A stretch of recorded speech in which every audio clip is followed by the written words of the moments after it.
breaking news. A major reality check may be coming for Bears fans. Is Caleb Williams really ready to lead Chicago in 2025, or are we getting ahead of ourselves? Some serious concerns have surfaced about how long it might take him to truly adjust to the NFL, and the truth might surprise you. But before we dive into this breaking update, if you're a true Bears fan, make sure to subscribe to the channel, hit that like button, and don't forget to press the bell icon so you never miss a major update. Alright, let's jump into today's news. Former NFL quarterback Dan Orlovsky just dropped a warning about Caleb Williams, and Bears fans need to hear it. He believes that while Caleb is talented, learning this new offense won't be easy. In fact, Orlovsky thinks it could take years for him to fully master it. Not months. Years. Why? Because Caleb's style has always been built around making magic outside the pocket, going back to Oklahoma, USC, and now stepping into the pros. But this system, designed by Ben Johnson, demands something else: timing, rhythm, precision, and going through multiple reads quickly. Orlovsky made it clear, don't expect perfection in week one. He's rebuilding habits formed over a decade. Now, that doesn't mean Caleb won't shine. It just means we should be patient. The tools are there, but greatness in this offense, that's going to take serious work and time. Now look, Caleb Williams has shown flashes of what he can do. If you go back to the film, both from his college days and his rookie year in Chicago, you'll see moments where he delivers tight window throws with timing, accuracy, and real anticipation. The talent is undeniable. But here's the truth, he's not there yet. He's not like Tua Tagovailoa, who relies on anticipation because he doesn't have a cannon for an arm. Tua has to win with precision because physically he's limited. Caleb? He's the opposite. He has the tools, the arm, the mobility, the creativity. But the question is, can he blend that raw talent with structure? That's the challenge. And Ben Johnson, the guy handpicked to build this offense around Caleb, just opened up about what's really happening behind the scenes. According to him, there's very little carryover from last year's offense to what Caleb is now being asked to run. It's basically a total reset. Caleb has always been comfortable in shotgun, running fast-paced plays. Now he's learning a more detailed and structured system with motions, shifts, multiple reads, and layered play calls. It's a mental overload, even for a top-tier athlete. And here's the key. Ben Johnson admitted that Caleb is playing slower right now, not because of a lack of skill, but because he's still processing so much information on the fly. His mind is working overtime, and that naturally slows down his game. It's just like anything else in life. When you're learning something complex, your performance drops at first. Think about someone in med school. You don't perform surgery in week 3. But after enough reps, things start to click. That's what we're seeing with Caleb. So no, he may not be a polished pocket passer overnight. But with time, reps, and the right coaching, his raw ability could take over in a big way. Let's be clear, this offense isn't easy to learn. That doesn't mean it's broken or too complicated. It just means it's a serious step up from what Caleb Williams is used to. Some rookie quarterbacks walk into simpler systems that are built like college schemes, fast-paced, spread out, mostly shotgun. But that's not what's happening in Chicago. Ben Johnson runs a system that feels more like the NFL of old, under center, timing routes, layered reads, play action, the full package. And for a quarterback who hasn't done a lot of that before, it's a massive shift. Now, if you want proof of how much time it takes, just look at what happened with Jared Goff in Detroit. Goff had already played in a Super Bowl with Sean McVay. He'd been in the league for years, but even he needed time to adjust when Ben Johnson took over in 2022. In Goff's first 8 games under Johnson, the numbers were solid but nothing wild, around 63% completion, a good but modest touchdown to interception ratio, and a quarterback rating under 92. But then something happened.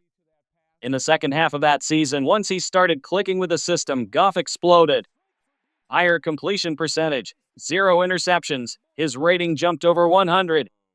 The offense took off, and so did his confidence. And that was a veteran quarterback, not a rookie. So what does that tell us about Caleb Williams? It tells us this process takes time, even if you're talented. Even if you've got all the tools. And Caleb does have tools that Goff didn't. He's more athletic, more dynamic, and can create on the move. But that doesn't mean he'll master this system overnight. There's always pressure to judge quickly. Fans want instant results. Analysts want clear answers, but sometimes the truth is messy. Ben Johnson knows exactly what he's asking of his quarterback. And while it may look shaky in the early weeks, this offense is built for long-term success, not flashy highlights in September. Caleb has the upside to take this thing to another level. But like Goff, he'll need time to truly unlock it. Let's not sugarcoat it. This isn't going to be simple. Ben Johnson, the Bears head coach and offensive architect, made it clear there's almost nothing Caleb Williams can carry over from last year's system. Yes, it helps that Caleb has already played 17 NFL games. He's seen blitz, disguised coverages, and real pro-level speed, but this new offense? It's a completely different mental challenge. That's why the expectations need to be honest. It's okay to want Caleb to take a step forward. He's the #1 overall pick. He should look better in year 2, but if you're expecting him to be a top 5 quarterback this season, you're likely setting yourself up for disappointment. A realistic view? If Caleb finishes the year as a top 15 or top 12 QB, that's not just acceptable, that's encouraging. Top 10? That's a win. And even if he lands just inside the top 16 but shows real growth from week 1 to week 18, that's a clear sign the Bears are on the right track. Because here's the thing. Last season was chaotic, flashes of brilliance followed by confusion, inconsistency, and frustration. This year, we'll be looking for one key word: progress. Not perfection, not dominance, just consistent forward motion. If by the end of the season, Caleb looks sharper, more confident, and more in command than he did in September, then it means the process is working. The learning curve is being conquered. The investment is starting to pay off. And that's all Bears fans can realistically ask for in year 2. The Bears have a clear plan for Caleb Williams, and it's not about throwing him into the fire blindly. It's about challenging him early and then building a system that actually fits him. From the spring all the way into camp, the coaching staff's approach has been to overload Caleb with everything: concepts, calls, formations, reads, all at once. It's like asking someone to drink from a fire hose, overwhelming by design. Why? Because they want to find out what sticks. Yes, it's led to rough patches in early practices, but that's expected. The strategy is to give Caleb everything up front, then slowly trim it down. As camp goes on, the staff, led by Ben Johnson and offensive coordinator Declan Doyle, starts to fine-tune the offense around what Caleb does best. It's a smart move. They're not expecting him to be perfect right away. Instead, they're watching closely. What plays does he thrive in?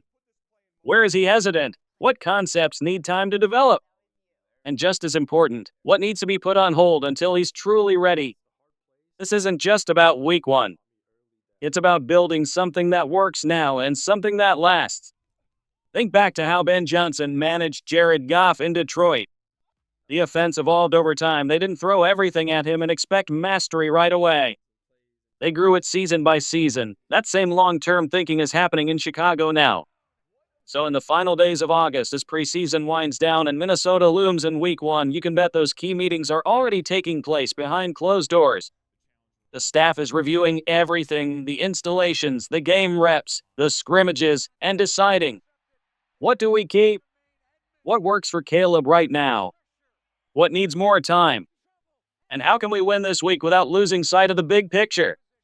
This is a real-time process of building an offense, not for one game, but for a franchise quarterback's entire career. And it all starts with what Caleb can execute confidently from day 1. The plan the Bears have in place, it's demanding, but it's smart.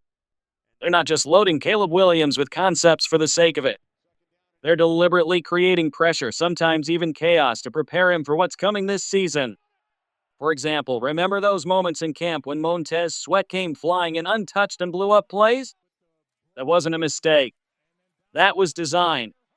Offensive coordinator Declan Doyle confirmed it. They wanted to test how Caleb reacts under heat with no easy outs.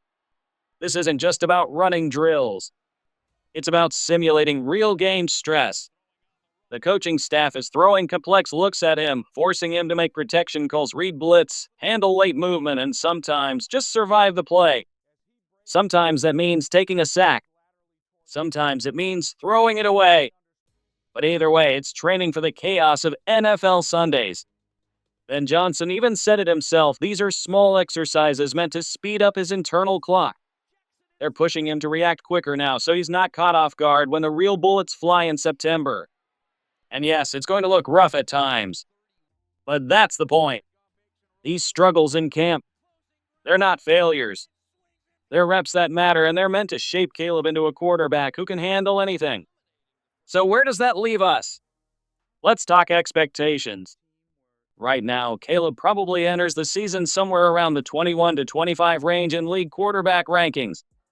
But by the end of the year, a fair goal would be to see him crack the top 15.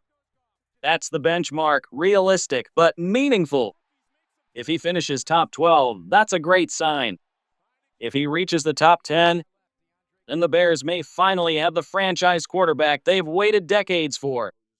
But anything outside the top 20, especially after the investment and the weapons around him, would raise tough questions heading into 2026.